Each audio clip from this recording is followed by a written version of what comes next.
When you look at me, I can wait to fly.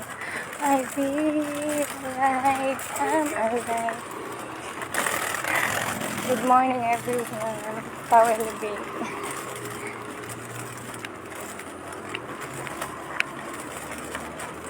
I'm still in the road. It's walking.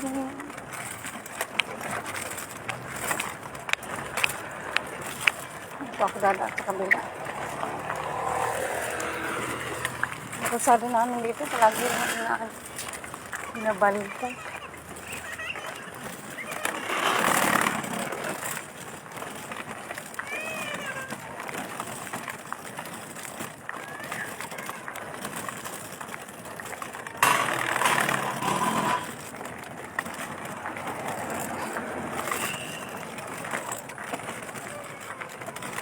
Sometimes, may nanay talaga, no, hindi ba maintindihan yung anak. Tapos yung ginawa niya, hinila niya yung anak niya as pabalik. Ano ba yun? Parang nasasaktan din ako na tinitingnan ko yung nanay na ginaganyan niya yung anak niya. Diyos ko. Yung sobra nating galit sa anak natin, huwag naman yung sobra-sobra. Pero sa akin, hindi ko kasi naranasan yung mga anak ko na ako talaga nag-alaga. Kaya, hindi ko ma-feel ang sarili ko na ano talaga. Dahil nung maliit hanggang ngayon lumaki sila. Hindi talaga ako nag-alaga ng anak ko. Kaya, hindi ko ma-feel sa sarili ko. Pero siguro, kasi iba naman kasi yung ibang tao yung alagaan natin. Dahil iba talaga, dahil kahit galit na galit ka na, hindi mo makayang magawa kasi ibang tao yung inaalagaan mo eh. Kaya nga ingatan mo lang siya. Kahit nanginginig ka na sa galit, pero hindi mo kayang gawin kasi nag-alaga ka lang ay, diba?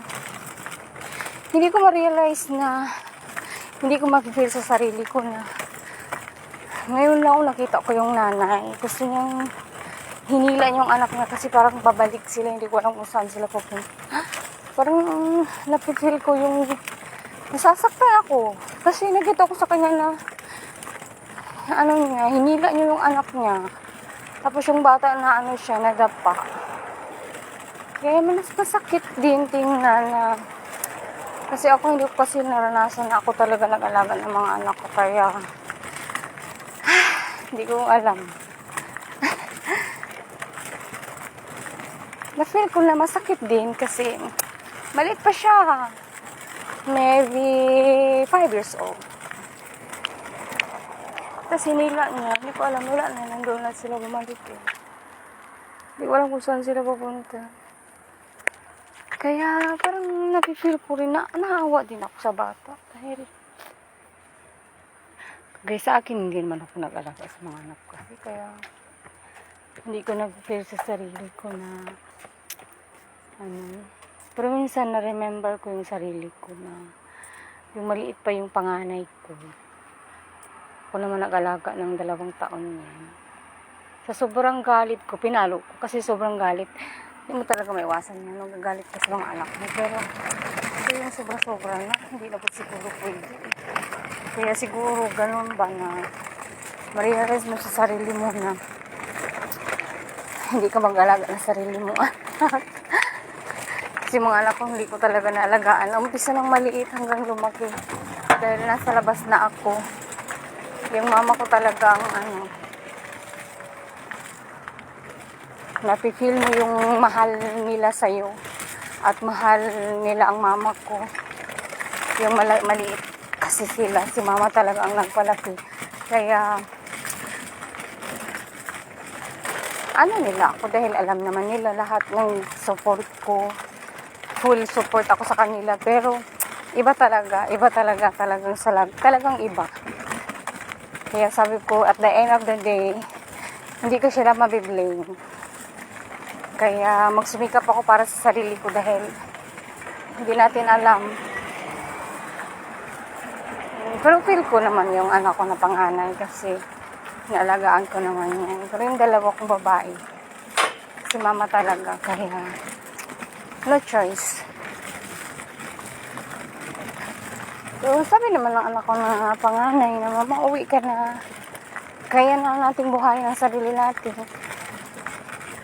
Sabi naman niya, pero ma-realize ko rin minsan sa sarili ko na mas maganda kasi yung may sarili kang pera habang para hindi ka nila sasabihan na pagdating ng araw na hindi ka nila na oh, wala ka ng pera ngayon, ganito, ganyan. Hindi talaga maiwasan yan. Sasabihan ka talaga ng mga anak mo. Sa akin lang ha, hindi sa inyo. Kung sabihin ako ng mga anak ko, wala ka ng pera, kailangan ka na talagang ganito, ganyan. Hindi ko naman sila mabiblame na ganyan, pero talagang ganun. Ganun ang buhay. Kaya habang kaya ko pa, kaya ko pang umuwi. Gusto ko pang magkaroon ako ng sarili kong pera. Para pag uwi ko, hindi ako maghihingi sa kanila. May sarili ako. Kaya let's go! Hindi ko iiwanan yung Tao Elevate. Hanggang dito pa ako, Tao Elevate pa rin ako. Hindi ko iiwanan. Pero sa lahat, ang pinaka-the best na nakikita ko,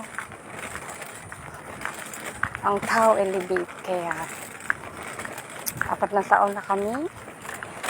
Hanggat kaya ko, mag-build ng aking sariling empire.